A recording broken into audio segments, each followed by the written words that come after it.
ఖమ్మం జిల్లా మధిరలో ఏకాస్త ఖాళీ స్థలం కనిపించినా కబ్జాదారుల కన్నుపడుతోంది. అత్యంత విలువైన స్థలాలన్నీ ఆక్రమణలకు గురవుతుండగా పట్టణం నడిబొడ్డున ఉన్న వరద కాలువను అక్రమార్కులు వదలడం లేదు. ఏటికేడు కబ్జాలు పెరుగుతూనే ఉన్నాయి.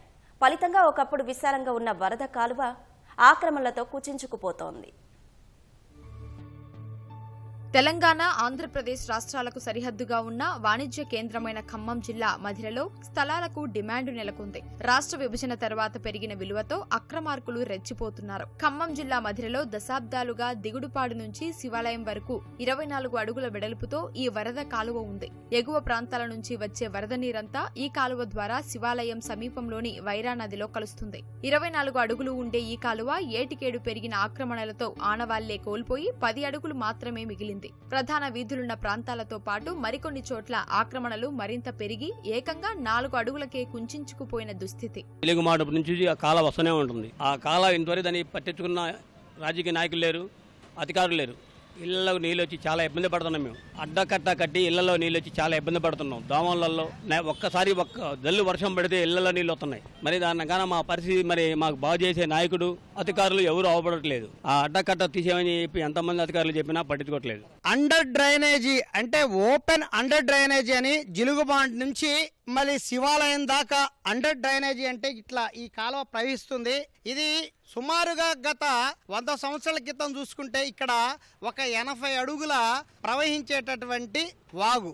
మరి చాలా మంది మధ్యవర్తులు, చాలా మంది పేద ప్రజలనే మరి వాళ్ళకి స్థలాలు అమ్మి భూ బకాసురులు వాళ్ళకి పేద ప్రజల్ని మోసం చేసి వాళ్ళకి స్థలాలు అమ్మటం వల్ల ఆ పేద ప్రజలు తెలియక ఈ కాలువల పక్కన ఇల్లులు కట్టుకోవడం జరిగింది.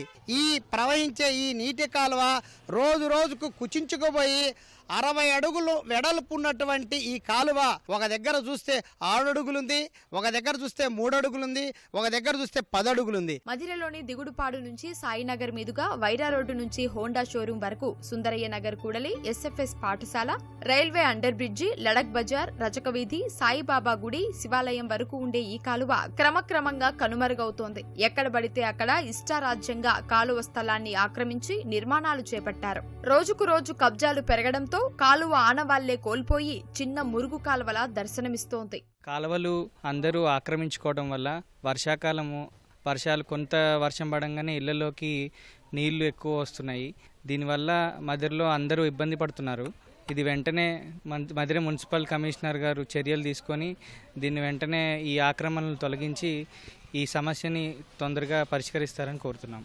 వర్షాలు వచ్చినప్పుడు మాకు చాలా ఇబ్బందిగా ఉంది. ఇళ్లల్లోకి వాటర్ వచ్చేస్తుంది.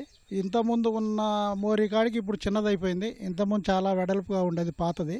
దీన్ని కొంచెం వెడల్పుగా చేసి పెద్ద మనసుతో దీన్ని కార్యక్రమాన్ని చేపడతారని కోరుకుంటున్నాం. పట్టణం అభివృద్ధి చెందిన తర్వాత నాళాలు, కాలువలు కంప్లీట్గా ఆక్రమించి ఇల్లు కట్టుకున్నటువంటి పరిస్థితి ఉంది.